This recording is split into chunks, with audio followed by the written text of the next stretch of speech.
I think even after the Royal Commission and everything that the Salvation Army were asked about and the evidence that they gave, that no, children aren't safe in the Salvation Army right at the moment. The Salvation Army has delivered a formal apology to those mistreated in its care. They were meant to protect the most vulnerable children. Instead, they were responsible for some of the most shocking child abuse ever seen in Australia. We are sorry, deeply sorry, for every instance when children were sexually abused by our personnel or while in our care. Are you saying that it's possible that some of the perpetrators have still not been identified? Not that I know of. Yeah, I hear what you're saying, but there's no one out there that I'm aware of.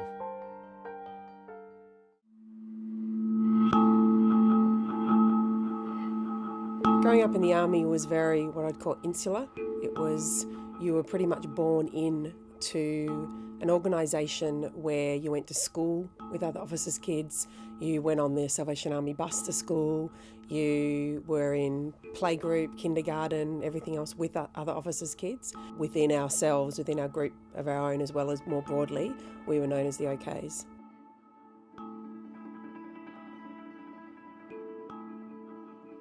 We moved around quite a lot, as Salvation Army officers did a lot back then.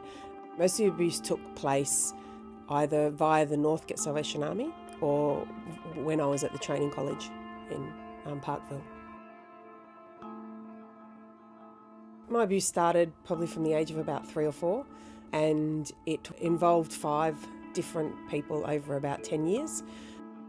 You know, these people were the elders or the older people of the army, very well respected. So it sort of started very young and then continued up through playgroups, youth groups within the church itself, and then led to abuse within babysitting hours, groups that were arranged to sort of look after us little kids, you know, the older kids sort of looking after us little kids.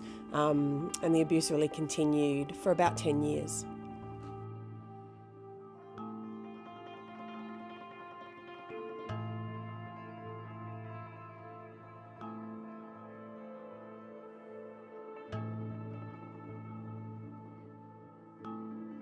I've had conversations with other officers' children that have brought up the same names of perpetrators. I remember telling an older person, so I would have been sort of age 9 or 10 and she would have been sort of age 17, 18.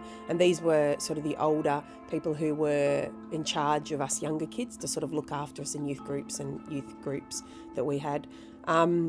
And I remember telling her and sort of explaining to her I didn't want to go there anymore. I didn't like the person, made me feel uncomfortable. I then explained to her some of the things that he had done and pretty much just sort of got, you know, that's just him. He's sort of funny. He just likes girls. He's just trying to be silly. You know, it's not the first time I've heard this. Don't worry about it too much. I'm sure, you know, he'll move on and it won't be a big deal.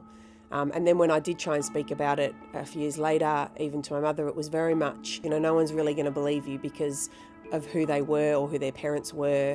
You know, some of these people's parents were quite high up in the army. So I was really given the understanding that if I did speak out and I did name these people, that I wouldn't be believed at all.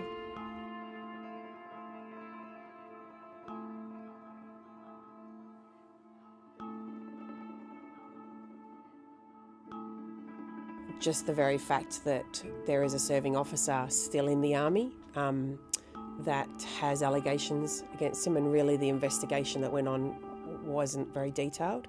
And I do have concerns, having been involved in a couple of cases over the last couple of years, that, you know, there are still that cultural change to happen, that secrecy, that hidden nature of senior Salvation Army officials and officers is still going on or having an impact on children within the army. Particularly, I think officers' kids, it's very difficult for officers' kids to speak out. Your whole life revolves around who your family is, what your name is. To be able to disclose to their families is really, really difficult because you're dealing with people who have devoted their whole life to an organisation, not just from a practical, financial, housing point of view, but from a deeply spiritual, you know, commitment to something. And for them to even acknowledge that the very children that they brought into this organisation weren't safe and probably still aren't is a really, really difficult thing to bring out.